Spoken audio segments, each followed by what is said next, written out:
The topic of my dissertation was near-death experiences, and I learned a number of things that have affected me deeply. They have affected my concern for the animals. They have affected my own spiritual practice. One of the things that I learned, of course, which is, it's generally well known that many people who have near-death experiences feel themselves entering a marvelous light. They feel a joy. They feel the light is alive. And it was the most wonderful experience of their life, and they didn't want to leave. And sometimes if a medical team brings them back, they can be very grumpy and say, "Why did you bring me back? It was just too wonderful for words."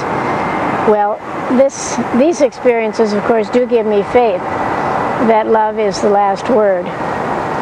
But another thing that I learned is that a few near-death experiences report that not only did their whole life flash before their eyes, but their consciousness expanded in the process of reliving their life, so that it blended with everybody they had ever interacted with. This means that everything they'd ever said, they in effect heard it saying to them. Everything they'd ever done, they experienced as done to themselves.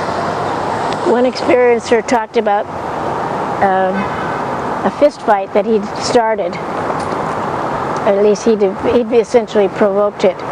He says he hit this man 32 times, knocked him down, and then got in his pickup and drove off. He says in his near-death experience, he experienced every one of those 32 blows.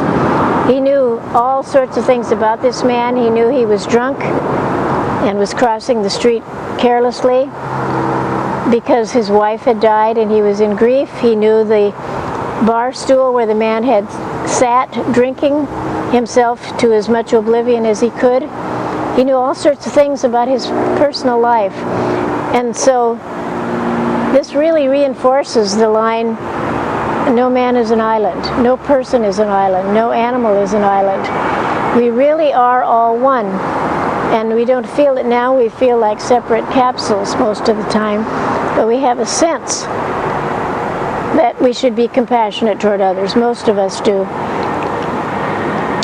And the reason for that, the reason why we should even love our enemies, is because someday we will be our enemies. We'll find out exactly how our words and our thoughts and our deeds impacted them.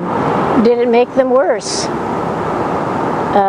If we could manage to restrain our anger or our hostility, did this affect the other party? If we are one of the rare people who has really worked at loving our enemies, did that affect this enemy on an unconscious level and maybe help nudge him or her just a little into another path? These had such an impact on me that I'm unable to go into a rage at people who do atrocious things. I feel especially compassionate toward the poor workers in slaughterhouse who can't get any other job than the killing floor, who are traumatized by what they are forced to do all the time, who shut down their hearts and just keep killing because they have their family to support. Maybe they escaped from Mexico or Central America because they were threatened by drug cartels.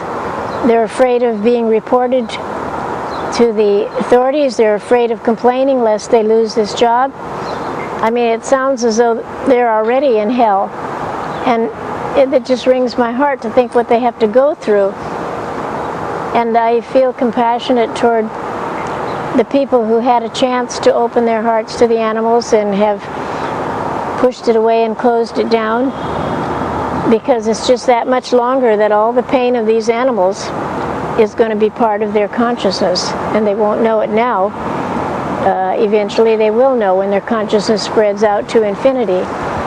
So love your neighbor as yourself makes a lot of sense, because you are your neighbor, even though you don't feel it now.